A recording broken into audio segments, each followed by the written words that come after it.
So guys, I'm pretty sure you've seen the Black Book by now. If you haven't, I forgive you. I forgive you. The plot explains how a deacon takes justice into his own hands after the murder of his son by the police and the corrupt system he left behind. Now, this is the level of movies the industry should be producing. I mean, we've had good ones like Battle on Buka Street and Gangs of Lagos, but I really enjoyed this one. And I ain't gonna lie, man.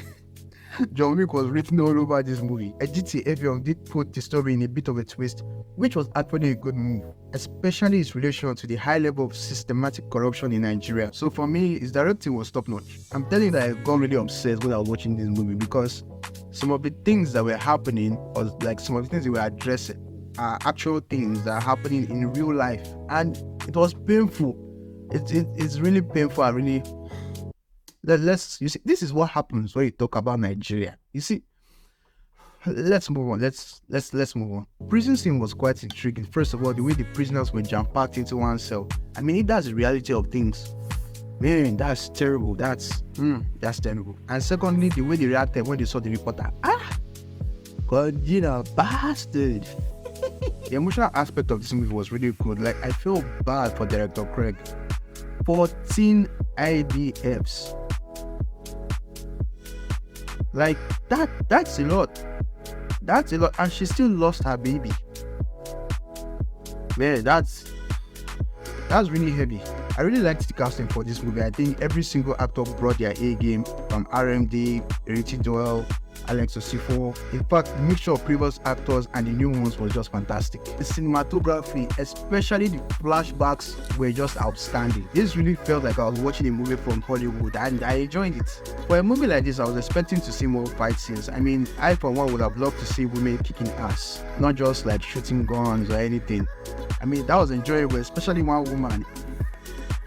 The way she was just handling that gun, man, I mean, I loved that whole vibe about it. And now, for the issues I had with this movie. Why did they laugh? I think the church scene was done poorly. There was this editing mistake that made my head hot. Chidi, thank you for noticing. I owe this to you. I mean, just look at. She was here, then she was here. We see you. But okay, for me, that scene alone felt rushed, from the shooting to how the reporter was kidnapped. I mean, I wasn't just feeling it. There were just lots of things that were just not making sense, especially from that editing issue. It is well.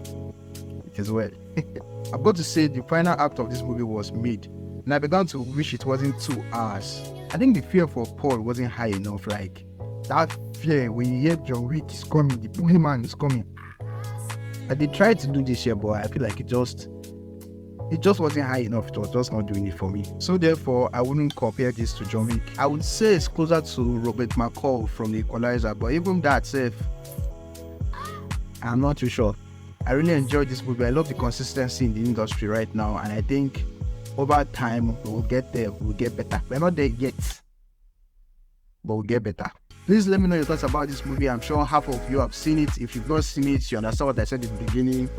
We get beef, by have mercy on you. I forgive you. I forgive. I'm a forgiving person. One thing I hope for is justice for Mohbad. He was a really good artist, and you know, if you look at the story of this movie and how corruption is, it's same thing with what is basically happening in Nigeria right now. So yeah, it's a very touchy topic, but we're not going to dive into that.